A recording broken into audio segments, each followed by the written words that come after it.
katapyok, try natin i-run out yung ganito position ng mga bola. Yun, sa mga mahusay, madaling tingnan kasi kalat na yung bola mano. Pero siyempre sa beginners na gaya ni katapyok, mahirap pa rin yung mga preparasyon niya.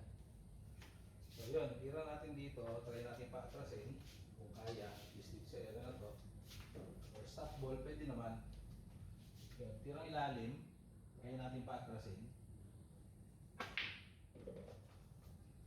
Yun, kung maganda naman yung atras niya. Tapos try ulit natin paatrasin, or stop ball, pwede naman. Ilalim ulit. Yun. So, mukhang okay lang din yung atras. Then, try natin ilagay dito yung at least yung bola mano.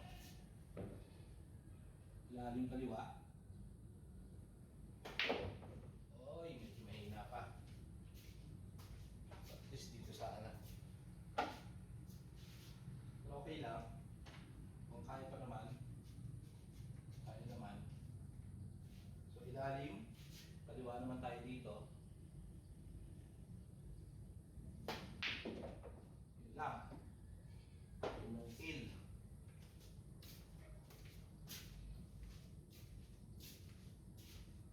Kaya pa tayo dito. Mga kababayan. Tandaan dito, dublete. Dublete natin. Kasi medyo alang-alang sa nipisa na alas pa tayo. Dublete. Tapos paikutin natin yung bola mano. Sana mo yung umikot. So, dublete. Tapos may pektos tayo ng konting kanan, ilalim.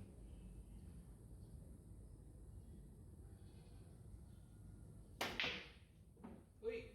Sayang oh, ang ganda. Nahulog.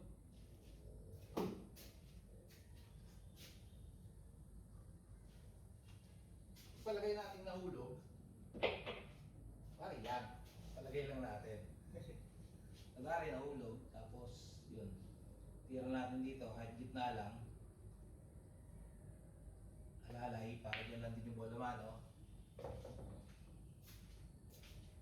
Yun, tapos try natin prepare dito yung bola mano.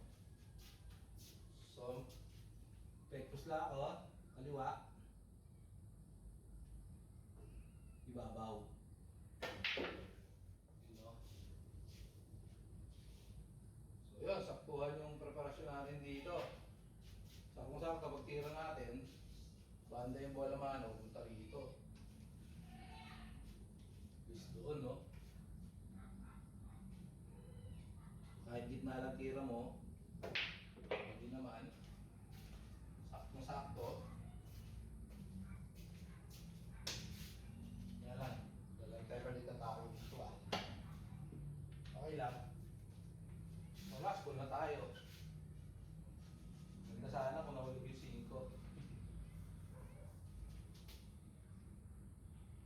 Yun, tirang last ball tayo sa 9.